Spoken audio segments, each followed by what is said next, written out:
light within the darkness.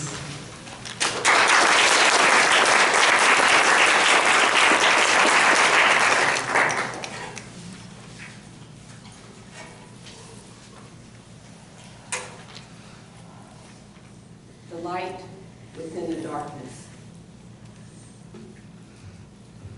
In January of 2015, the bathtub in my sister's apartment where I lived was being repaired. We were told that we wouldn't be able to use the bathtub for 2 days. I decided to go stay at my mama's house. I thought this would be the perfect opportunity for me to kill myself. No one knew that I was experiencing the dark night of the soul. I was good at putting on a happy face for those in the audience who were anxiously watching to see what I would do next.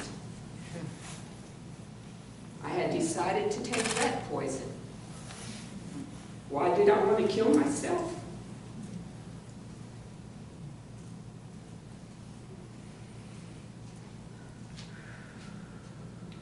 I believed I didn't matter to anyone in the world. My mind had convinced me that I was useless. If I didn't matter, then there was no reason for me to be alive. I was a lawyer, an idealistic lawyer. I believed in truth, in justice, and integrity. But I found all of that to be an illusion. I believed that judges were fair and impartial. I believed that cops wouldn't lie.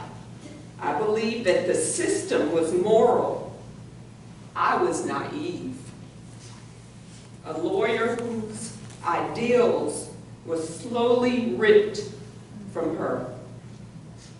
Maybe I watched too much Perry Mason and Andy Griffith as a child.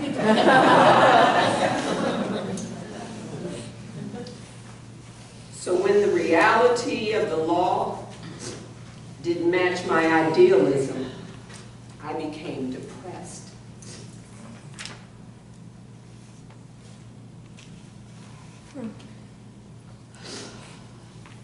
The depression led to my awakening.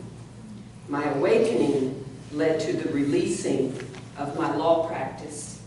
The releasing of my law practice led to my death and rebirth. As a child, at the age of 3, my daddy would tell me that I would be a lawyer someday. Being a lawyer became my personal identity. If I were not a lawyer, then who was I? I thought, useless. On that transformative day in 2015, I called my best friend San to tell her goodbye. That I was going to kill myself because I didn't matter. She cried with me and asked me not to do it. But I told her that I had made up my mind this time. This time was much different from the last time. The last time was in 2012. Then I wanted to die because I realized that I was a lesbian and in love with my law partner, a girl. I thought that the love that I felt came from outside of myself, from her. So when we broke up, I became depressed and suicidal.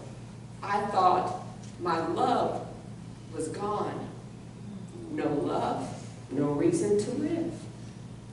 But the Sedona Mago retreat in Cottonwood taught me meridian tapping, and tapping helped to save my life. This time, in 2015, it was Eckhart Tolle who helped me and helped to save my life. I said goodbye to my friend Son as I put my cell phone down on the nightstand next to my mama's bed. I picked up the rat poison. At that moment, I heard a ting on my phone. Something made me check my phone, and a feeling, a spark of light within, something. It was Google letting me know that I had a new Eckhart Tolle video.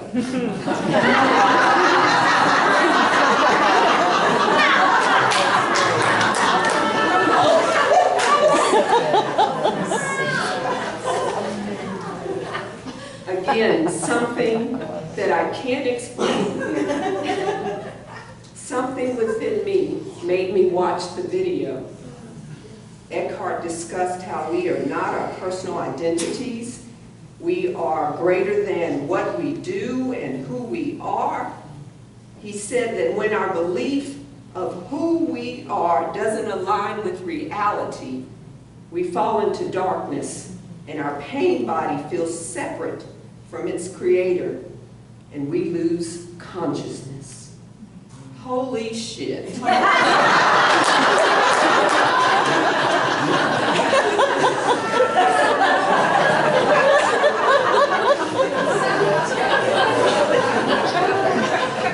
This was me. I resonated with what he was saying. I was having an unconscious moment. I thought that who I am is a lawyer, and if I was no longer a lawyer, then I was nothing, useless. Wow. In those unconscious moments, the pull of the darkness was so strong. But even during those temporary moments in darkness, there was always light. The light never left me. The light never leaves any of us. My soul wanted to live, so I let in the light. Now, if any darkness appears, I'm able to recognize it, acknowledge it, and let it go. Because I know that the darkness is a reminder that there is light on the other side. Yeah. Yeah.